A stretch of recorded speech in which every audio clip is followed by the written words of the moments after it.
emoji and mara, you cannot, were you not raised to, like, all of us, I mean, if you have kids, you probably raise your children so that you can look at them somehow and they get the message. These ones, even if you talk, they don't listen. Do I support equal separation of Nigeria? I don't really care about where you go. It doesn't matter to me. Stop asking me stupid questions. Do I care if you like separate, if you like don't separate?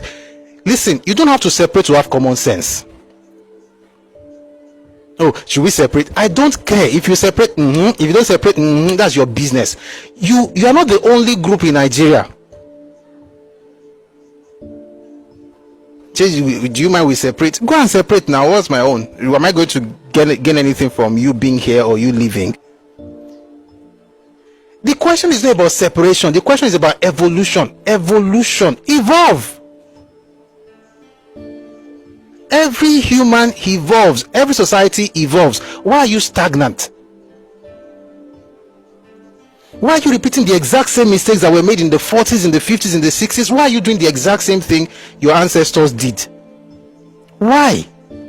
Sincerely, it's painful. And it's not painful because of me. Because whatever happened to them then will still happen to you again. Because that's the way people will respond. You are repeating the mistakes of your elders. Do you not learn? You will go to another. 66. These guys went on the street in another man's land and told them that they could happen, had given them their own government, carrying cutlasses and brandishing whatever in Kaduna and Kano, telling them that, hey, we don't win. Then you look at those people and say, celebrate the fact that their leaders were unalived and just talk to them anyhow. We are all here, we're all one. And you are doing the exact same thing in 2025. Do you not progress? Grow up. Mike, stop asking me stupid questions. This is not about separation. This is about common sense. Grow up. It's evolution. Evolve. Be a human being for once in your life. Stop moving around mad.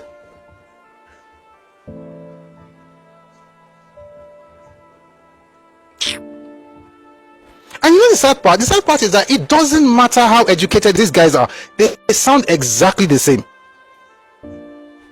Exactly the same. Am I not paying rent? Are you supposed to live for free?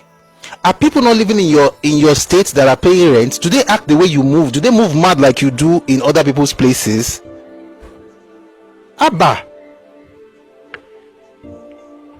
And no, people cannot talk because if you talk, you are a tribalist. I don't care. If you are really a Lagosian, he's not by shouting I pay rent. As a matter of fact, if you have to say I pay rent, it means you are not a Lagosian.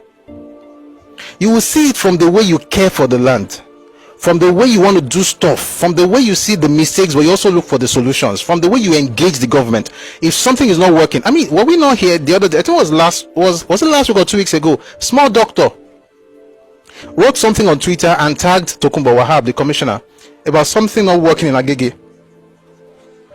It was something that's not working. Like it's not like, oh, since you're a Lagosian, we'll be saying Lagos is smelling nice, everywhere is lavender, everywhere is smelling beautiful, there's no problem in Lagos. Of course, that's nonsense. Nobody will ask you for that. Nobody's going to ask you that, say, oh, everywhere is smelling. That's not the point.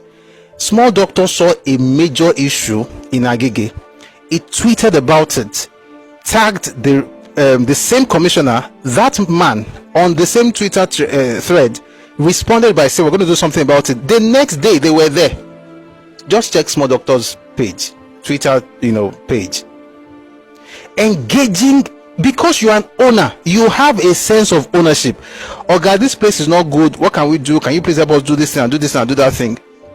Period. In other words, you are acknowledging the problem, but you're actually doing so because you want a solution. You're not doing that because you are talking like somebody who just dropped from the skies with no sense of ownership. You speak and people cannot even tell you were properly raised. You just talk. Can I not move around? I pay rent. And so what? Who cares if you pay rent or you live under the bridge? Say I pay rent. Since when does payment of rent exclude you from having common sense? I pay rent. The rest of us are everybody else is living free of charge. The BBOs don't pay rent. Calabaris don't pay rent. The Hausas don't pay rent. Kanuri, Birom, What's the other one? There are many, all these ethnic groups in Nigeria, TV, Doma, all of us, everybody else, they don't pay rent. You are the only one who pays rent. Leo, rent payer. People have to have some common sense. There is a way to move. But let's make something very clear. Nigeria is not a flat space. It's made up of ancestral spaces. I don't care how long you have been in Lagos. I don't care how long you have been in Lagos.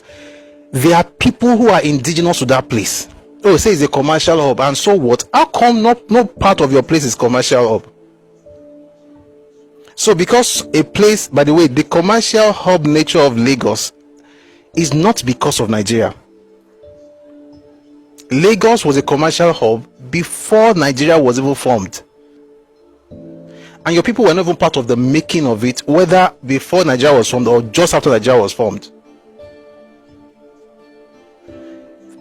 When did you even start working in having people come into our space to tell us exactly how the place should run? You literally just got into the place like less than 100 years ago. The place has been bubbling for more than 600 years. People have been trading there. You don't see Urobo talk, even those ones who are not from Lagos but who have been trading with us longer than this other. It's just it's amazingly funny. I don't blame it. It's because of the ports. Open the ports in the seas. Are you cursed? Do you have no elders? Do you have no governors? Why do you always beg? Do you know you are worse than Bambiala? Open the ports in the east. Number one, there's no port in the east. There's no port in the east because there's no sea in the east, and there cannot be a sea in the east, just like there's no sea in the north. So there's no port in the east. There's One works. The last time we checked, you clowns were using One to move in guns to unalive people. One works. It just makes more sense to import through Lagos. But guess what? Ibom, they are opening an Ibom seaport. The governor is working. Your own governor doesn't think of a dry inland port like they've done in Ibadan. People are creating inland dry ports in their states, taking advantage of, okay, you know what, we are far from the sea, but we can create something here. But no, you cannot think of them. It just be blackmailing everybody. Open the seaports. Am I the one that created sea? And where the seaport is, by the way, it's still there. It still works. It functions. That's why they'll come and tell you guys, oh, there's no seaport. There's no seaport. There's seaport at One. Oh, there's no airport. There's no airport. There's international airport at Enugu. The only problem is that you don't have traffic. That's what Ethiopian Airlines said. Just going all around the place constituting nuisance. And like I always say, there is a minority that doesn't think like this. I acknowledge you every time, but you are so small that when we compare you with the large majority, you're like Kofe. Like we can't really tell. Then number two, you don't speak up. And this majority, somebody raised them. Your elders sound the exact same way. Uwayan was talking the other day, said they sound Lagos. I was like, which one? The one beside the erosion. Let me not talk. You guys do better. You know, let me tell you, one of the reasons I talk like this is because I literally work with young people on a weekly basis, and some of them are Igbos, and I hope that they can just keep their innocence and not allow. So I try to make sure that they don't get, they don't get this kind of vibe. Igbo guys who I speak to every week, I treat them like my kids, because they're age mates with my children. We have conversations. They not this nonsense never reached them. I'm hoping that their generation will be better. We will be able to. They will talk about Lagos, and when they talk about Lagos, even you as a Yoruba person will be like, oh boy, no. This person is making sense. And they exist. Just like I said, very but let the next generation be. We have a lot of them who are able to just move into. They can talk about Yoruba land. I've said this several times. There's a young man, my younger brother's friend. I used to tell him back then. Every time that I was raised in Ibadan. This boy, this man, he's not a boy. He's man. He has children. He's married. This man, we were talking the other day. we're talking years ago, and I said to him, I said, do you know you're an Ibadan? You know you are a Yoruba boy for all intents and purposes. His parents are Yoruba. In their house, they pray Yoruba. They pray using Yoruba language. If you meet their parents, they talk Yoruba. It was just, it's just natural. Opo Yoruba.